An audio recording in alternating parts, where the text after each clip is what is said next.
October 31st, 2004. I, as most 5-year-old children, was getting ready to go trick-or-treating. My mom paints my face green, puts a fake wart on my nose as I wear my black dress, pointed hat, and carry a broomstick.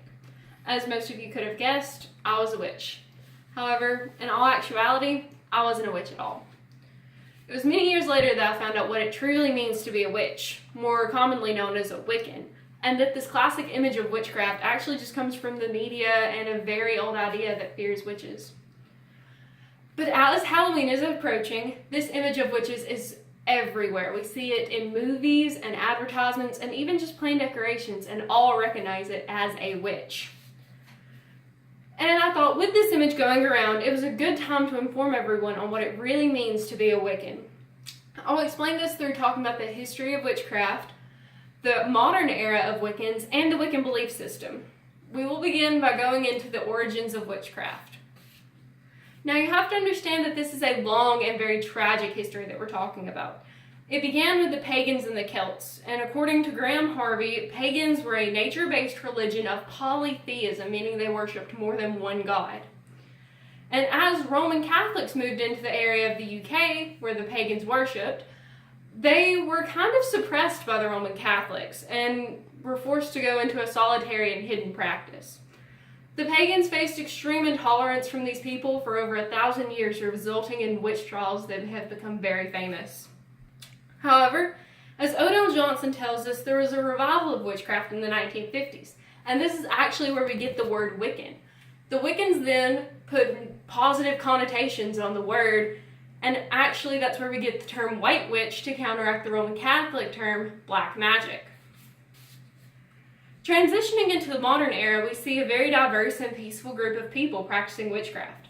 And the number of Wiccans is probably higher than you actually think. In 2008, there were 342,000 open practitioners, according to Russell Goldman from ABC News. And according to witch rights groups, there have been over 100,000 more people practicing in secret. Witchcraft is a very personal and unique practice. Author Margaret Adler actually talks about this and says that because there is no doctrine or leader, it kind of leaves it open to interpretation based on the person. Most people worship in covens, which is small groups, or alone, and they do it in private settings such as homes or open spaces of nature. Finally, we're going into the Wiccan belief system. And again, this is a very good and peaceful practice. It has a nature base because of its pagan ancestry, and according to the article of Witches, Wiccans, and Halloween, they want to work in harmony with nature. They hold festivals based on lunar and solar calendars, such as the festival of All Hallows Eve. And many altars are used like you see in movies, but they're not used for anything but natural purposes. This is actually an example of a Wiccan altar, what one might look like.